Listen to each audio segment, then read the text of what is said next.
Sa mga job seekers na naghanap ng mga trabaho opportunity sa Canada, sana po ito ating video ay mapanood ninyo upang kayo magkaroon ng ideya kung paano mag-apply at saan mag-apply.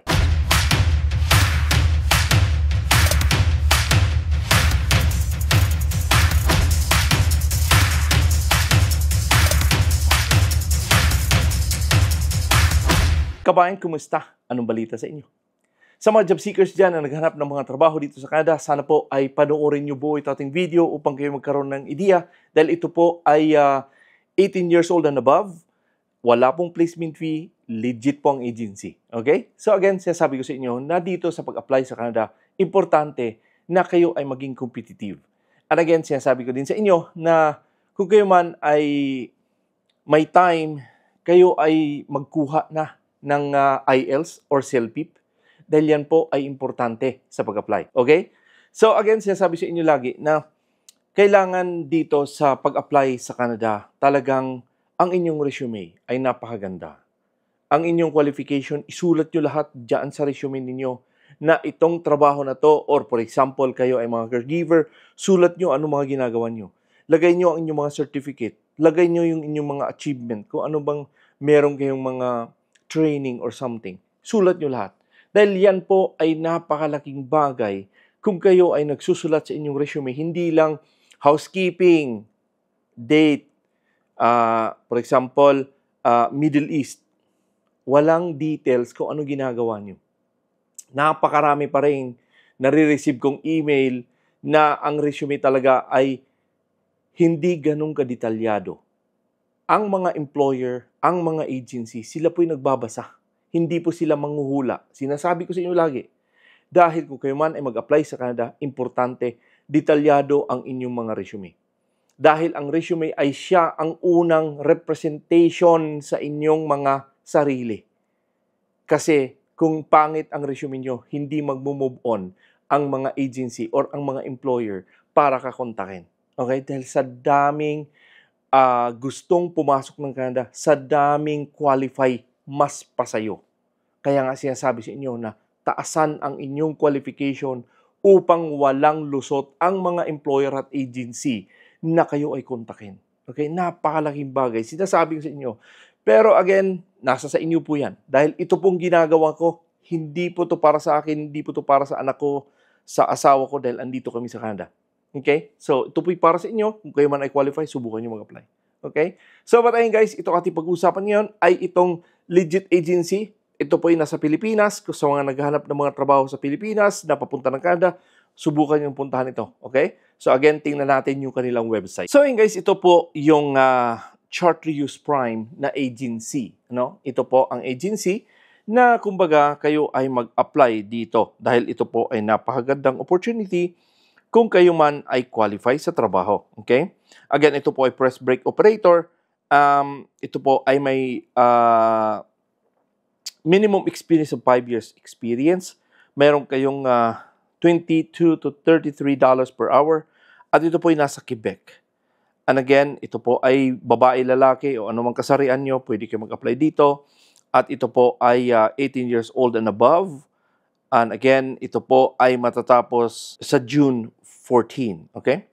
So again, ito sinasabi sa inyo lagi na ang job description dito, importante na isulat nyo ang inyong details dahil ang details ay napakalaking bagay kung kayo ay nagsusulat dyan. Okay? Again, read engineering and architectural drawings, sketches, and work specification to be performed, and layout.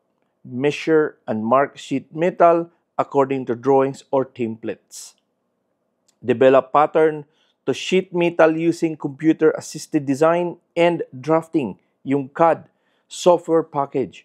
So, importante po yan na medyo marunong kayo magbasa ng mga plano dahil ito po ay napakagandang opportunity kung kayo ay may mga experience or mga ability na magbasa ng mga layout.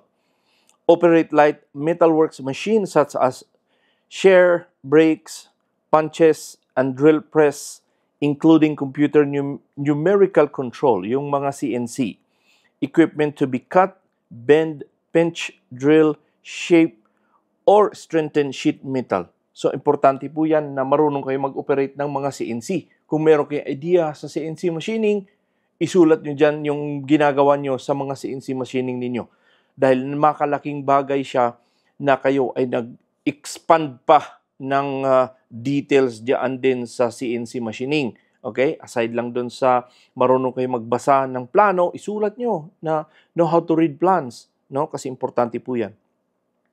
Operate computerized laser and plasma cutting equipment to cut sheet metal. So again, kung meron kayong mga plasma laser na alam or plasma cutting, subukan yung isulat din dyan. Ano pang mga ginagawa nyo sa inyong machining din. Okay? Install and use rigging and hosting equipment. So kung meron kayong mga rig equipment, isulat nyo dyan. Anong equipment ginagamit nyo? Isulat nyo dyan. Dahil malaking bagay na kayo nagsusulat ng inyong mga ginagawa base sa inyong mga experience. Dahil napakalaking bagay yan na kayo ay makakuha ng mga trabaho, opportunity dito sa Canada. Okay? Kung hindi man ito para sa inyo, lagay nyo kung anong mga equipment or kung kayo man ay mga production worker, sulat nyo. Kung kayo may mga forklift operator, sulat nyo lahat. Lahat ipansulat nyo. Importante po yan. Yung job qualifications dito, at least a minimum of 5 years working experience is required. Candidate must be vocational diploma or short course certificate holder of engineering or industrial. So, malaking bagay po yan na kayo ay meron kayong mga TESDA certificate, meron kayong mga vocational diploma, meron kayong engineering, kung meron kayong mga engineering courses, pwede kayo dito mag-apply. Subukan nyo. Okay? Napakalaking magandang opportunity ito. If high school graduate only, must have a JETCO or OTET from Japan. So, itong mga JETCO at saka itong OTIT, ito po ay meron tong, kumbaga galing talaga kayo ng Japan dito. Ano? Kumbaga may mga certificate kayo dito.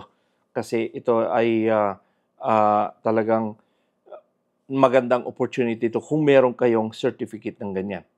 Again, ang principal sponsor dito ay SBR Canada Incorporated. Ayun. Again, ito po ay walang placement fee.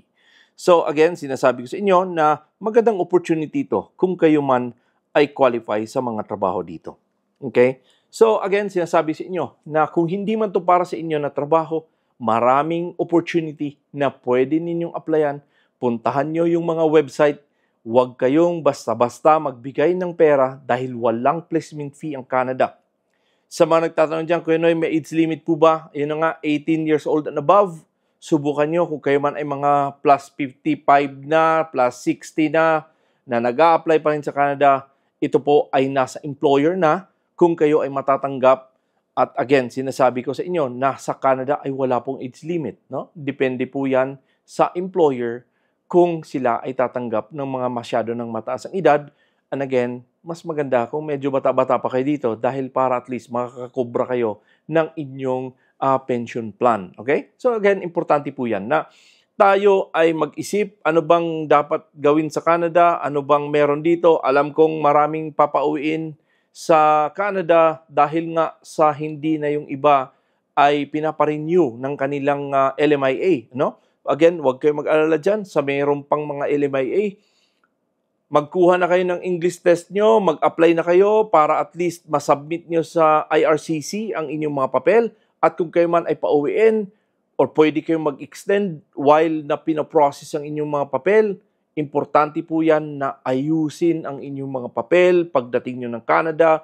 Huwag nyong antayin na ma-expire ang inyong mga LMIA bago pa kayo magkumahog na hala, kailangan ko ng English, hala, kailangan ko ng ganito, hala, kailangan. Wag po. Pagdating nyo ng first day dito, magkuha na kayo kaagad ng English test na yan kung wala pa kayo dahil importante po ang English test, yung CELPIP at IELTS. Walang lusot dito kahit sino ka. Kailangan mong kumuha kasi part ng requirements po yan. Huwag kayong matakot. Lahat yan pwedeng mapag-aralan.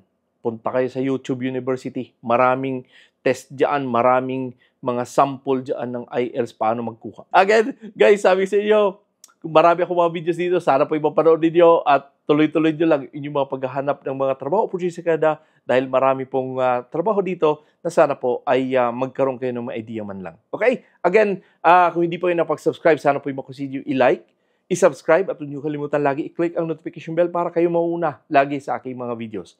So, ganun pa man, pwede niyong i-share to ating mga video sa inyong mga kaibigan, kamag-anak na gusto at nagbalak pumunta dito at sinasabi sa inyo na kung kayo man ay nasa Calgary, i-PM niyo ako at magkape-kape tayo. Okay? Again, ganun pa man, maraming salamat ulit sa inyong panunod at subaybay sa aking channel. Ako po si Noy Tebs. God bless and have a wonderful day.